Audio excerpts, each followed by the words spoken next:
नाभा गोस्वामी जी बोले सारे भक्तों का चिंतन हो रहा है लेकिन ब्रज के भक्तों का चिंतन नहीं हो रहा। तब उनके गुरुदेव ने आज्ञा की, बोले तुमने 24 भगवान के अवतारों का आवाहन कर लिया तो जो 24 अवतारों को पूजते हैं उनके तुमको चिंतन हो रहे हैं, पर भैया ये ब्रजवासी हैं, ये तो केवल एक ही को पूजें। कौन को? बोले वृषभानु दुलारी को, श्यामाजू को। जब तक किशोरी जी का स्मरण नहीं करोगे, किशोरी जी का आह्वान नहीं करोगे, तब तक ब्रज के रसिक संतों का स्मरण नहीं हो सकता। हमारे ब्रज में गांव में हमारे माई श्यामाजू को राज। कैसी श्यामाजू? बोले जाके अधीन सदा ही सांवरो, जाके अधीन सदा ही सांवरो, या ब्रज को सिरताज। हमारे माई श्यामाजू को राज। आहा, तब नाभा जी ने श्री किशोरी जी का स्मरण किया और किशोरी जी का स्मरण करते ही सबसे पहले उनके चित्त में जो स्मृति आई वो थी श्री हित हरिवंश महाप्रभु। उन्हीं का ही चिंतन आया जिनका आज उत्सव है।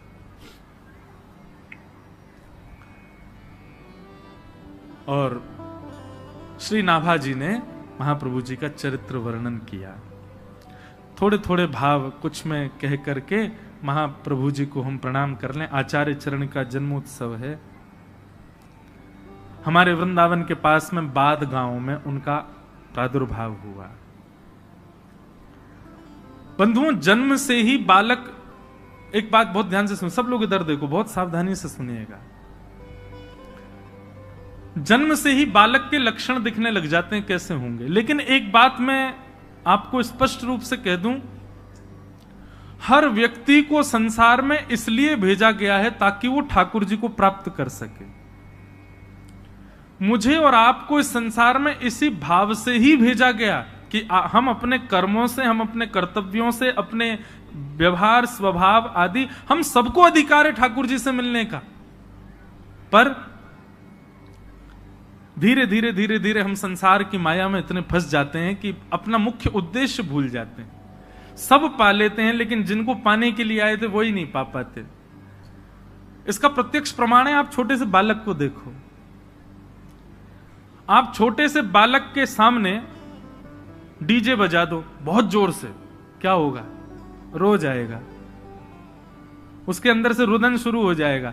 आज के 20, 22, 23, 25 साल की उम्र के बालक जिन जिन गानों पर नृत्य करते हैं, जिन जिन गानों पर नाचते हैं, ऐसे गाने आप 1 वर्ष तक के बालक के सामने खूब तेज आवाज में बजा दो, क्या होगा? वो भयभीत हो जाएगा, डर के मारे रोने लग जाएगा।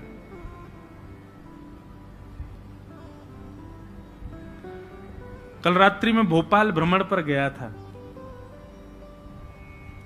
हमारे मुदगल जी लेकर के गए। ये बोले मुझे आपकी एक जगह कथा करानी। मैंने कहाँ कराओगे?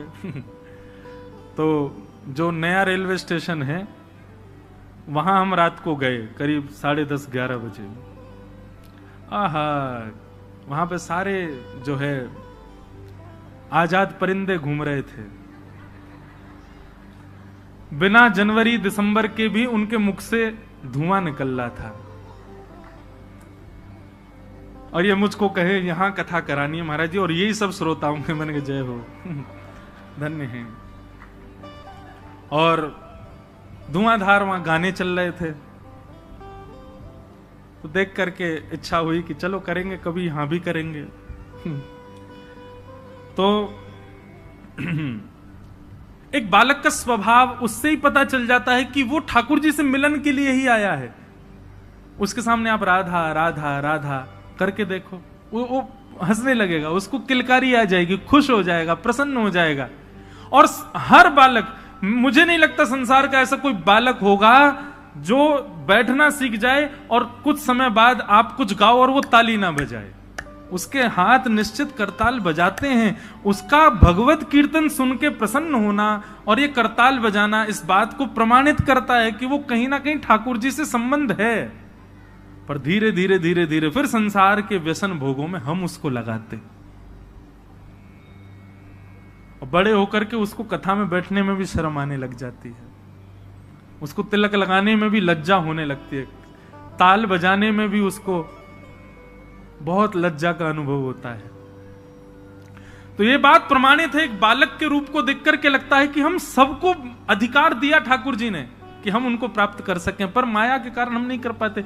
हरिवंश महाप्रभु जी के, श्री हितरवंश महाप्रभु जी के चरित्र में आता है कि जब वो छोटे से थे तो कोई राधा बोल देता था ना, उनकी निद्रा खुल जाती थी, और निद्रा खुद पालने में ही जोर जोर से किलकारियां भरते, ऐसे श्री महाप्रभु जी। और 6 महीने की अवस्था में, सब लोग इधर देखो, यहां देखो, कथा सुनो। 6 महीने की अवस्था में महाप्रभु जी ने पलना में पौधे पौधे, जैसे बालक कुल बुलाता है ना, कुल बुलाने का मतलब समझते हैं, नन्हा सा बालक कुल बुलाता है, उसके मुख से स्वर निकलते हैं, वो बड़े प्यारे होते हैं वो शब्द। ऐसे ही महाप्रभु जी 6 महीने की अवस्था में अपने पलना में पौधे पौधे कुल बुला रहे थे, और जब वो कुल बुला रहे थे तो उनके स्वर साधारण नहीं थे।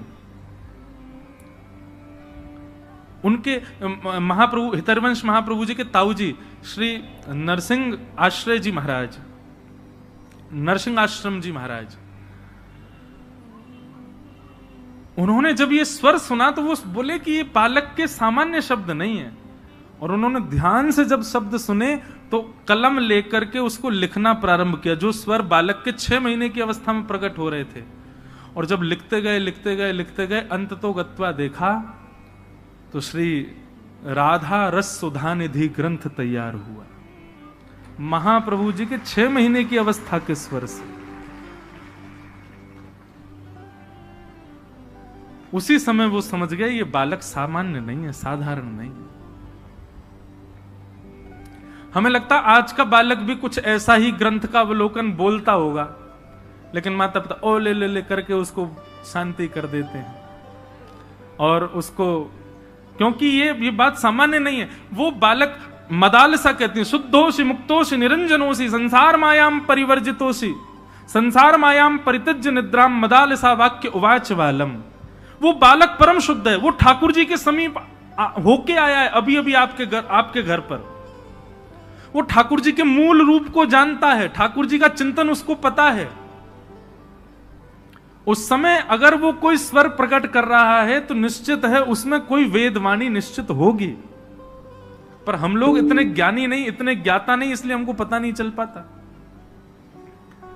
तो 6 महीने की अवस्था में जो स्वर प्रकट हुए, उन्हीं से ही राधा सुधा निधि, जो कि हमारे वृंदावन के राधा वल्लभियों का प्राण धन है, वो प्रकट हो गया। धीरे धीरे महाप्रभु जी बड़े हुए, और आप श्री के पूज्य पिताजी महाराज श्री व्यास मिश्र जी, उनके यहां ठाकुर जी की सेवा थी। वो ठाकुर जी की सेवा करते थे, और आपके घर के ठाकुर जी का नाम श्री राधाकांत जी था। ठाकुर जी की सेवा पिताजी करते थे, और नन्हे से श्री हितरवंश महाप्रभु वो बाहर आंगन में बालकों के साथ खेलते थे, कभी बगीचे में खेलते थे। लेकिन खेल कैसा था उनका, वो हमारे आपके जैसा खेल नहीं खेलते थे। तो वृक्षों से सुंदर पुष्प इकट्ठे करते, वृक्षों से सुंदर पत्र इकट्ठे करके उनकी सुंदर माला बनाते, उनके सुंदर सूत में बांध करके कुछ तैयार करते, और फिर क्या करते, गांव में जाकर के एक गौर वर्ण के बालक को लेकर के आते, एक श्याम वर्ण के बालक को लेकर के आते, और श्याम वर्ण के बालक को तो श्याम सुंदर बना देते, और गौर वर्णा बालक को किशोरी जी के रूप में तैयार कर, ये उनका खेल था। और फिर दोनों को तैयार करके, और फिर दोनों को निहारते, नन्हे सी अवस्था में, 6-7 वर्ष की अवस्था में। और फिर निहार निहार के बलैया लेते, और बलैया लेने के बाद फिर क्या करते, किशोरी जी का श्रृंगार उतार करके ठाकुर जी जिनको बनाया उनको पहना देते, और ठाकुर जी का श्रृंगार किशोरी जी को पहना देते। ऐसा उनका खेल विलास था। लेकिन बंधुओं, उनका भाव इतना सुदृढ़ था कि आज उन्होंने जैसे ही गौर वर्ण के बालक को श्याम सुंदर, माने किशोरी जी को ठाकुर जी का श्रृंगार किया, और श्याम वर्ण के बालक को जब किशोरी जी का श्रृंगार किया, उसका भाव यह परिलक्षित हुआ कि उनके पिताजी जैसे ही अपने घर के ठाकुर जी के दर्शन करने के लिए गए, भोग उठाने के लिए गए, पर्दा हटाते ही देखा तो श्री राधाकांत प्रभु ने भी अपना श्रृंगार बदल लिया। किशोरी जी ने मुकुट पहन लिया और ठाकुर जी सिर पर चुनरी ओढ़ करके बैठे थे। घबरा गए, उनको तो बेचैनी हो गई, ये क्या हुआ? अरे मुझे लगता है बुढ़ापे की आंखें, समझ नहीं पा रहा हूं। उम्मीदने लगे, आंख मांख धो करके आए, पुनः आकर के देखा तो ठाकुर जी चुनरी में बैठे हैं और किशोरी जी मुकुट पहन के बैठी हैं। मन में विचार करने लगे, ये कैसा, ये कोई अपशगुन तो नहीं? बस किसी से पूछने के लिए मंदिर से निकल के बाहर भागे तो बाहर बगीचे में देखा कि हरिवंश जी 2 बालकों की प्रदक्षिणा कर रहे हैं, और जाकर के देखा तो क्या पाया कि श्याम वर्ण के बालक ने तो चुनरी पहन रखी है और गौर वर्ण के बालक ने मुकुट पहना है। देखते ही समझ गए, बोले ओहो, मेरे इस बालक की भक्ति की श्रेष्ठता इतनी हो गई कि वो बालकों के साथ श्रृंगार करता है और प्रत्यक्ष ठाकुर जी उसकी सेवा स्वीकार करते हैं। ये सामान्य बालक नहीं। ऐसे महाप्रभु जी, उनके पिताजी कभी ठाकुर जी के आगे लड्डू भोग रखते, पर्दा करके जैसे ही पर्दा हटाते तो क्या पाते, लड्डू के साथ साथ वहां पे आम, सेब, अमरूद, सुंदर सुंदर बहु व्यंजन वहां पर रखे हैं, जो कि रखे ही नहीं थे। अब उनको संशय नहीं होता था, जैसी ऐसी कोई लीला होती वो दौड़ करके हरिवंश जी के पास जाते। दौड़ करके हरिवंश जी के पास गए तो आज क्या देखा कि आज किसी बालक का श्रृंगार नहीं किया है। 2 युगल वृक्ष एक साथ खड़े थे, एक वृक्ष को श्री जी का श्रृंगार किया, दूसरे वृक्ष को श्याम सुंदर का श्रृंगार किया, और वन में श्रृंगार किया वृक्षों का तो फल का ही भोग लगाया।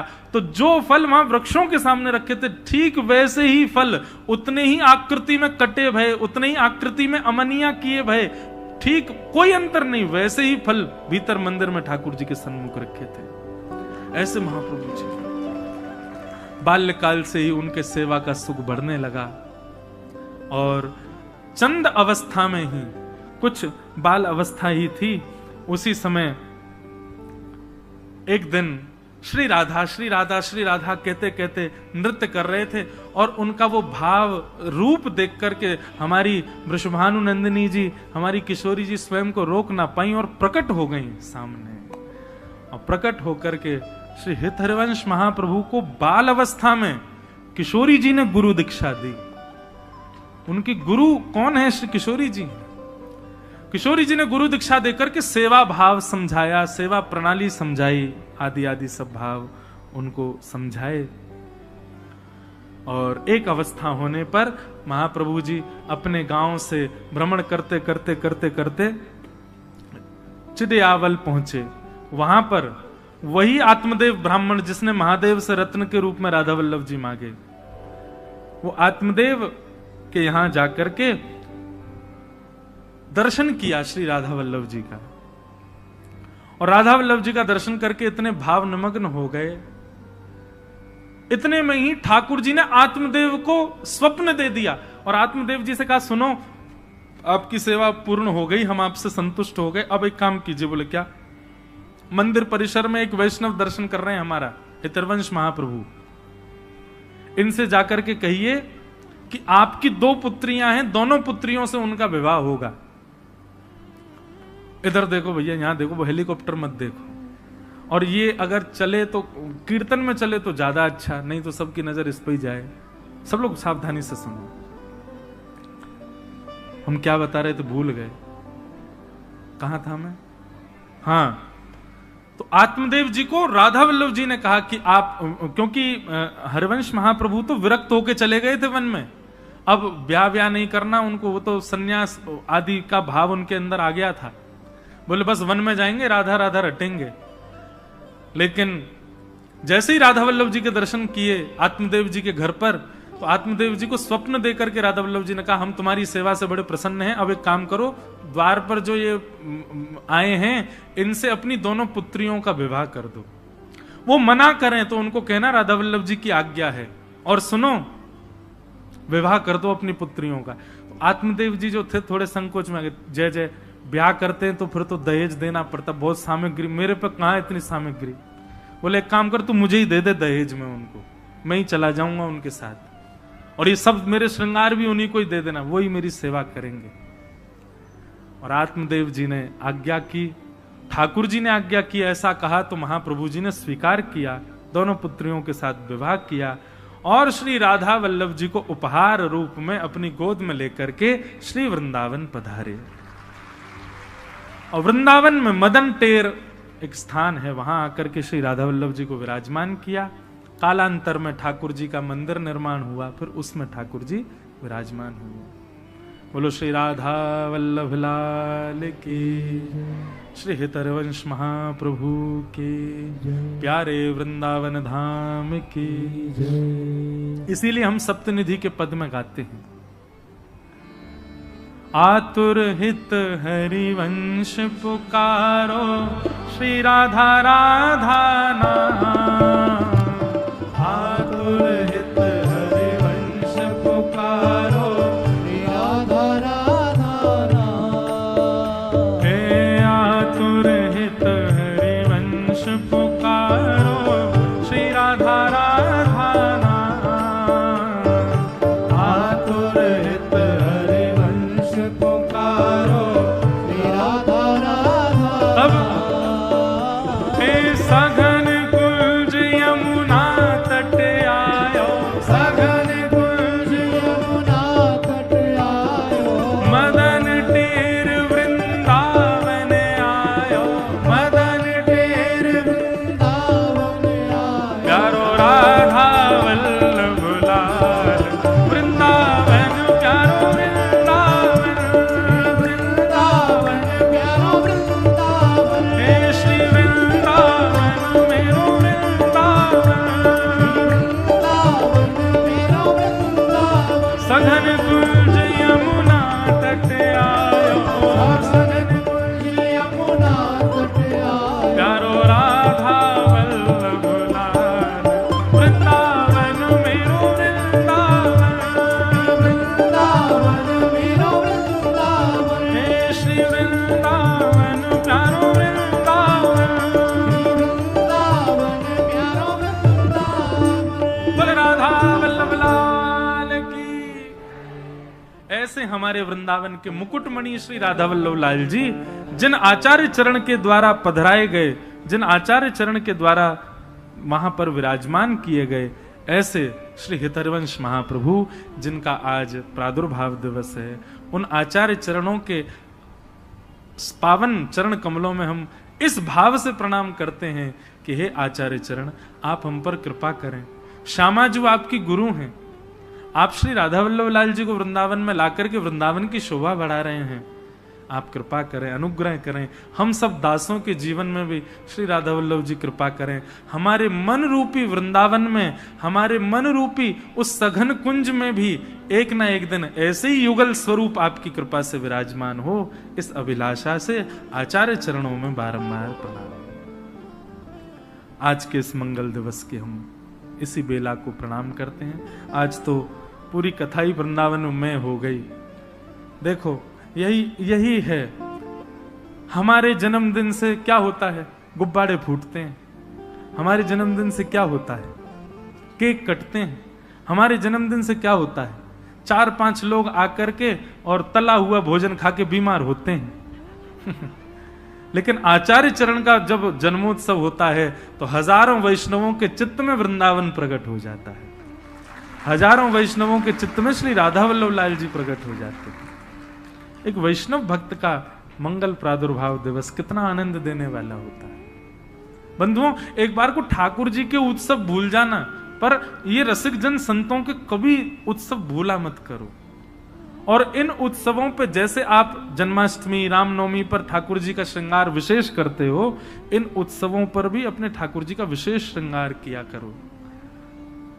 लेकिन वो तो तब हो ना जब जाने आचार्य चरणों को, उसके लिए सत्संग सुनो, वैष्णवों को सुनो, आचार्य चरणों के बारे में, उनकी तिथि कौन सी होती है, क्या होता है, इन सब का एक नियम बनाओ। ये भी एक वैष्णव नियम है। हम रामानुज संप्रदाय के, लेकिन हम जरूरी नहीं है कि केवल अपने संप्रदाय की बात, हम सारे संप्रदायों के आचार्यों को प्रणाम करते हैं। जिसके बारे में पता चलता जाता है उन सबको प्रणाम करता हूं। मेरे अंदर वो भाव नहीं कि केवल हमारे आचार्य सर्वोपरि हैं, पर ये सब आचार्य भी अनुग्रह करेंगे तभी कृपा होगी। और क्योंकि वृंदावन ब्रजवासी हैं भैया, तो ब्रजवासी तो सबरे संप्रदायन को हमारे आचार्य तो साक्षात ठाकुर जी हैं, और ठाकुर जी को जो प्रसन्न कर दे, ठाकुर जी को जो लाड़ लड़ावे, वो सब हमको प्रिय है। इस भाव से हम आपको प्रणाम करते हैं।